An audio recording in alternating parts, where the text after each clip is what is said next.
Hola, soy Jorge Volpi.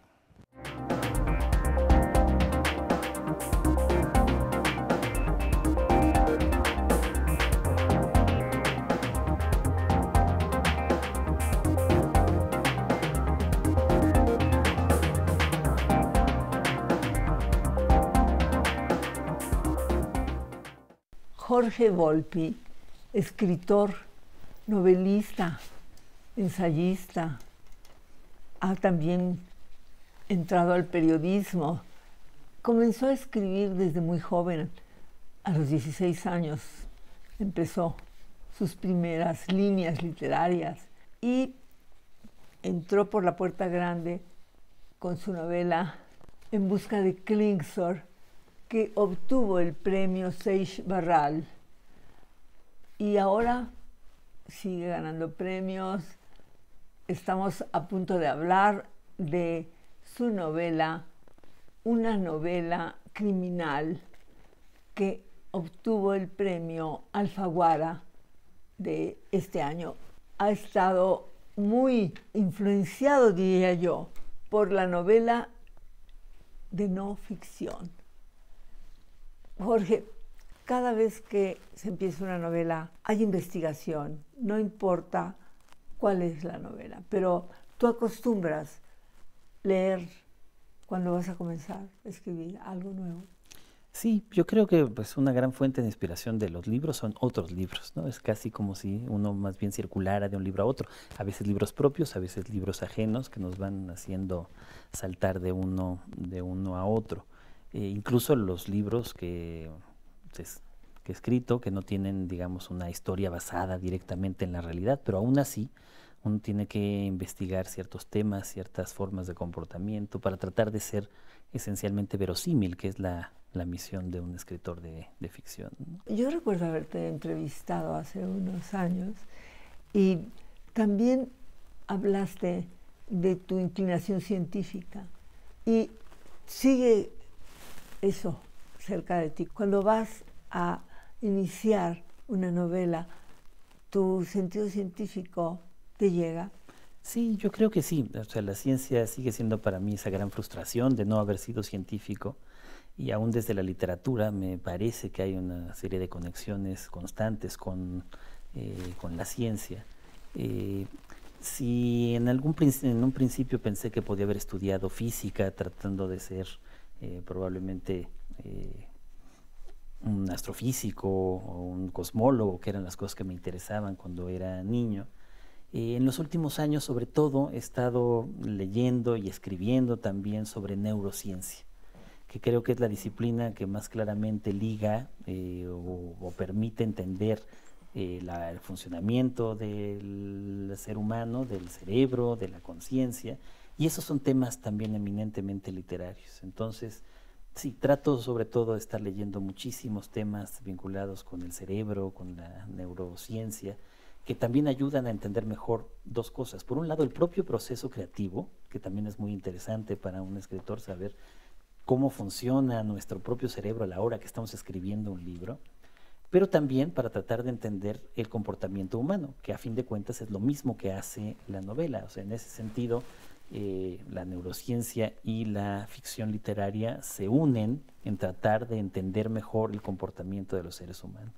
¿Y has tú también ya entrado a la ópera, al teatro, al cine? ¿Cómo es ese enfrentamiento tuyo ante esas tres diferentes? Bueno, la ópera viene desde mi padre, que era un fanático de la ópera italiana, nos la ponía desde niños. Y siempre ha sido una de mis grandes pasiones. Bueno, de niño no, me resistía y me peleaba con mi padre, decía que no le gustaba, pero luego terminó siendo una gran pasión. Y así aprovecho además para contar justamente que tú te acordarás una de esas últimas veces que pudimos estar con Carlos. Recuerdo una vez en Francia, en donde él y yo nos pusimos a cantar. Él se sabía, digamos, todas las óperas de memoria. Sí. Yo también me sé unos cuantas y me acuerdo que improvisábamos y cantábamos. Yo muy mal, él mucho mejor.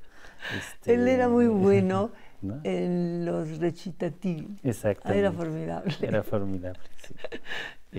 Y esa fue una gran pasión. Y por eso yo también quería escribir un libreto de ópera. Tengo ideas de otros más, pero por lo pronto solo había sido uno, el que se ha convertido realmente en una ópera, que se llama Cuatro Corridos, basada en un texto mío llamado Las Elegidas, y al que le pusieron música 4 compositores, 2 mexicanos, 2 estadounidenses, un proyecto binacional, que para mí fue muy bonito. Se presentó en muchas ciudades de Estados Unidos y de México y se grabó en disco. Incluso estuvo nominado al Grammy hace un año, entonces la verdad estamos muy contentos con ese proyecto. ¿Cómo no?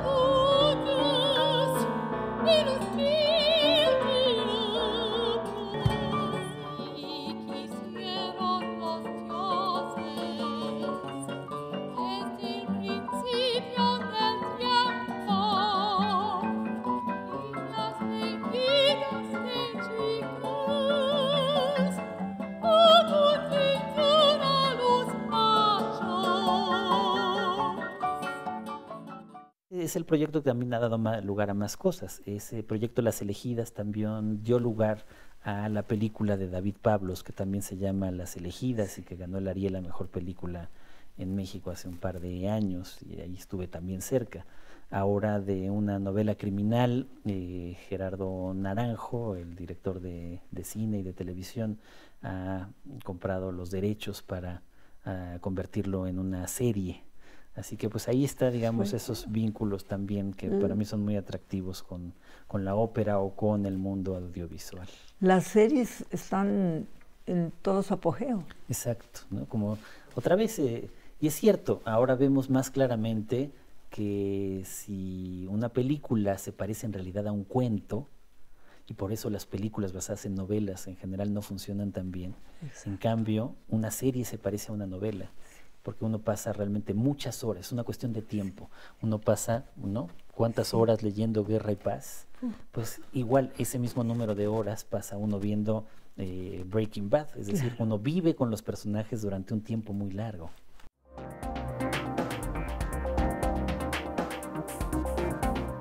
Has estado en diferentes países europeos a través de la diplomacia. ¿Cómo has hecho esa conexión de México y nuestra tradicional cultura con esos países que has visitado? Sí. Francia. Francia sobre todo. Sí. ¿No? Pues para mí fue una gran aventura. Era un momento en el que yo nunca había tenido un trabajo en el servicio diplomático. Y en un momento muy especial de México, fue en el 2000 con la victoria de Vicente Fox y la derrota del PRI después de casi 70 años en el poder, que parecía que iba a cambiar drásticamente al país. Entonces había un entusiasmo muy peculiar y muy interesante.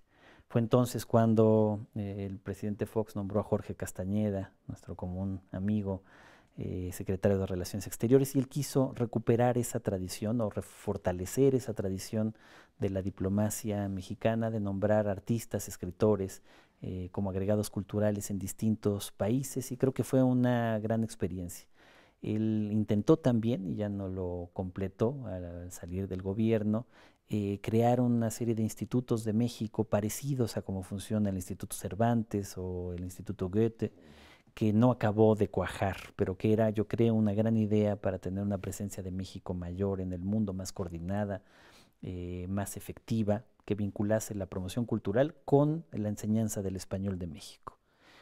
A mí me tocó ese proyecto con mucho entusiasmo en París y en Francia como director del Instituto de México y agregado cultural. Y el objetivo justo en ese momento, cuando se quería mostrar un México distinto, implicaba sobre todo tratar de mostrar lo más contemporáneo de México. Esa fue la tarea que nosotros teníamos en ese momento y en París creo que funcionó bien y era un objetivo interesante. No descuidar, digamos, la parte patrimonial, la parte de historia de México que tanto es apreciada en Francia y otros lugares, como el mundo prehispánico, o figuras como Frida Kahlo o como Diego Rivera, pero sí también un énfasis especial en los escritores, en los artistas, en los cineastas, en los dramaturgos contemporáneos de México para tratar de ofrecer una imagen distinta de nuestro país. Hay tanta riqueza en este país. Exacto. Y es tan apreciada en otros países europeos, Estados Unidos. Bueno, la parte cultural, por supuesto que sí. Está en la comida, ¿no? La comida mexicana, una estadística reciente, ahora que esta secretaria de Seguridad Interior de Estados Unidos, después de las horribles imágenes de los niños en jaulas, tuvo la idea, la pésima idea de ir a comer a un restaurante mexicano. Salían estadísticas en el New York Times diciendo, exactamente, diciendo que a estas alturas la mayor parte de los restaurantes, si vemos qué tipo de comida es la más exitosa en Estados Unidos, es la mexicana. Ha superado ya las pizzerías. Son tres, ¿verdad? Bueno, la italiana. Sí, la oriental. La oriental, ¿no? y la mexicana. La mexicana, en términos ya de ingresos, sí, ya es la más apreciada en ese sentido, la que más se consume. Bueno, eso es solo una parte, digamos, de la cultura mexicana que está viva ahí. Está, por supuesto, también en la parte que tiene que ver con los inmigrantes, tanto legales como aquellos que no tienen papeles, en sus modos de comportarse, en cierta cantidad de comportamientos, y a veces incluso simplemente en los artistas mexicanos, esta presencia de cineastas mexicanos en Hollywood que lo vuelven mainstream, pues también habla, sí, de una repercusión cultural de México, incluso en Estados Unidos, en una época tan negra como la que vivimos con Trump. Bueno, hemos tenido directores de cine extraordinarios. Sí. Acabamos de tener a esta película que a mí me parece muy extraordinaria, La forma del agua. Sí, de Guillermo del Toro. Guillermo del Toro. Y hemos tenido, desde luego, que a González Iñárritu, sí, y a Cuarón. Sí.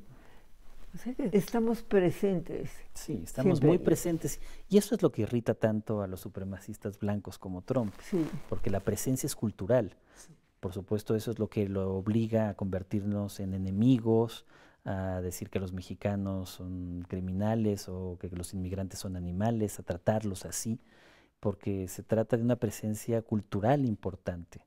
Ni siquiera es una presencia política importante que lo amenace en ningún sentido. Es sobre todo esta idea de una presencia cultural que él y los que piensan como él sienten como amenaza. Ya lo mencionaste antes, pero es algo tan diferente la actitud de todo el mundo que tiene la edad para votar. Sí.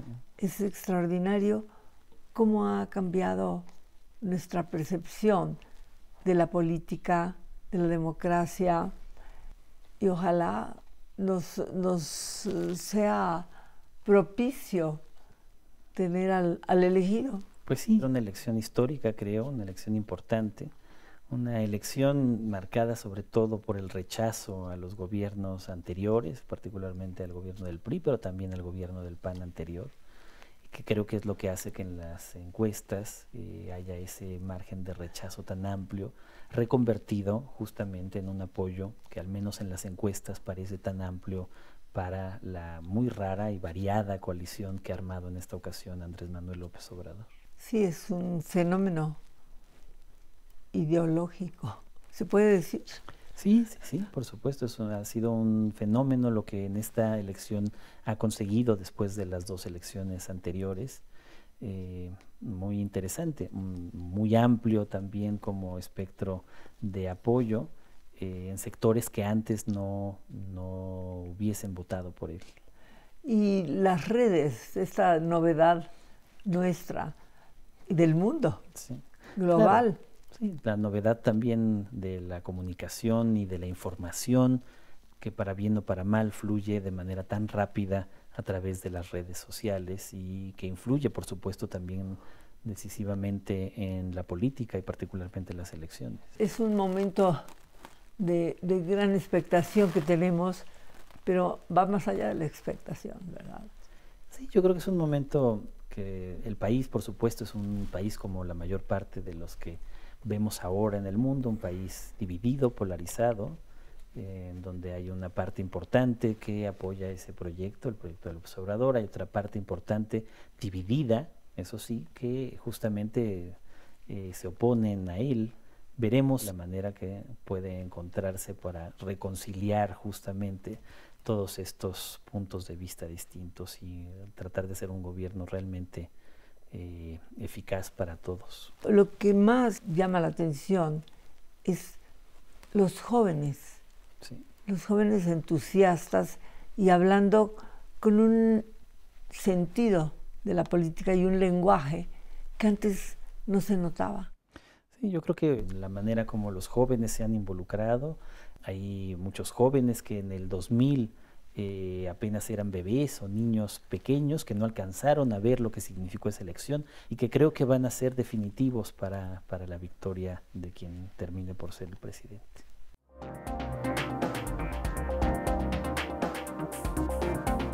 Ahora es el momento para que los novelistas, los escritores, tomen la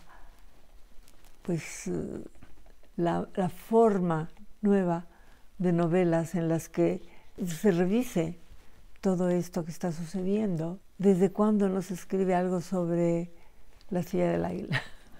Exactamente, sí, se necesita y se va a necesitar otra vez que los novelistas también reimaginen lo que ha pasado y lo que puede pasar en el futuro de México. Hubo unos años en donde parecía justo que la literatura política, por decirlo de alguna manera, había desaparecido, donde los jóvenes esencialmente querían contar historias íntimas, familiares, pequeñas, pero creo que eso también otra vez está cambiando y que estamos empezando a ver una literatura que otra vez toca esos que durante mucho tiempo se vieron mal, los llamados grandes temas, entre ellos justamente pues la política, el poder y el estado de la sociedad. ¿Y el crack? ¿Cómo está funcionando el crack ahora? Bueno, desde la muerte de nuestro amigo Nacho Padilla, me parece que simbólicamente con eso clausuramos el crack con su muerte. Justo cuando, un poco después de que muriera, habíamos planeado en la Feria de Guadalajara de ese año volvernos a reunir por primera vez en mucho tiempo los 5 firmantes originales de nuestro manifiesto y presentarlo en Guadalajara en diciembre, y Nacho murió en agosto. Entonces ya no lo pudimos hacer. En lugar de hacer eso hicimos un homenaje al propio Nacho, donde de alguna manera, para nosotros simbólicamente, pues el grupo dejaba de existir. Seguimos siendo amigos, sí. Tratamos de vernos lo más posible, aunque vivamos en lugares distintos, pero digamos la idea del crack como tal nos parece que desaparece con Nacho. Pero bueno, seguimos viéndonos y seguimos tratando también de preservar el trabajo de Nacho. Extraordinario escritor. A fines de este año, finalmente me ha correspondido hacer la edición del libro que Nacho siempre quiso publicar, que fueron 4 libros de cuentos pensados orgánicamente,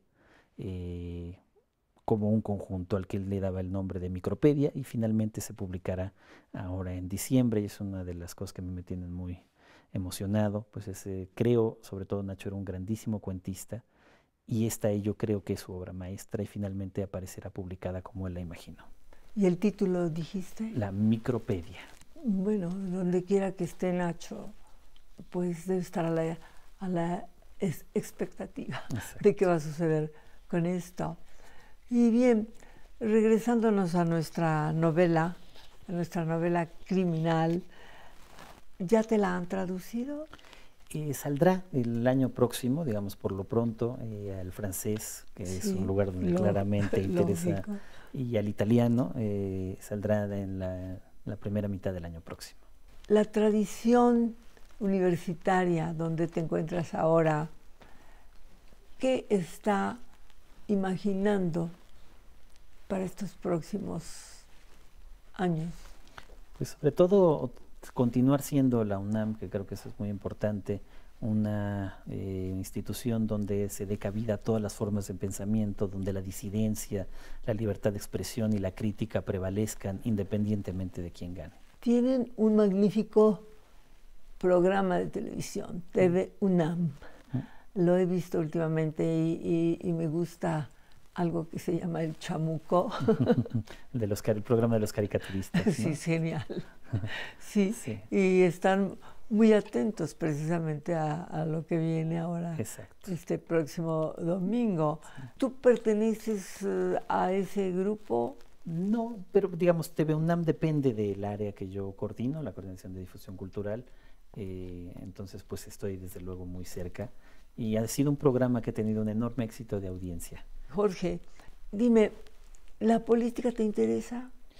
Bueno, me interesa como observador y me interesa como crítico, pero no para participar en ella, digamos, activa o directamente, no. Me interesa la política cultural. He tenido, digamos, ocasión de tener trabajos que me han permitido, pues, sobre todo ejercerla, ¿no? Programar. Y ahora, pues, desde la universidad es un lugar espléndido para poderlo hacer. Y dirigiste el Festival Cervantino. ¿Cómo va este festival? Bien, yo creo que el proyecto, que era un proyecto de 6 años, afortunadamente continuó. En mi lugar se quedó Marcela Díez, quien era la subdirectora en la época en que yo fui director, y creo que con su propia personalidad, pero en el proyecto en términos generales ha continuado, y creo que fueron 6 buenos años del Festival Cervantino. Háblame de la ciudad, de la región más transparente que está cada vez menos transparente. ¿Cómo ves nuestra ciudad? Bueno, es muy impresionante cómo Carlos Fuentes desde hace tanto tiempo imaginaba esta ciudad variopinta, caótica, imposible de asir, y eso es quizá lo que más queda de la región más transparente, tal como la vivió Carlos en esos años, ¿no? En los años 50, fines de los años 50. Y cómo pues no ha hecho más que exacerbarse lo que Carlos ya advertía ahí, ¿no? Esta ciudad inaprensible, esta ciudad que son muchas ciudades al mismo tiempo, con comunidades completamente distintas y al mismo tiempo con una vida y una energía que muy pocas ciudades en el mundo tienen. Es fascinante esta ciudad. Sí, es fascinante, es horripilante este tipo de juegos. Sí, y tiene una energía propia, sí, una dinámica que uno piensa, bueno, no importa cómo sea el gobierno, el país está, bueno, en todo su esplendor.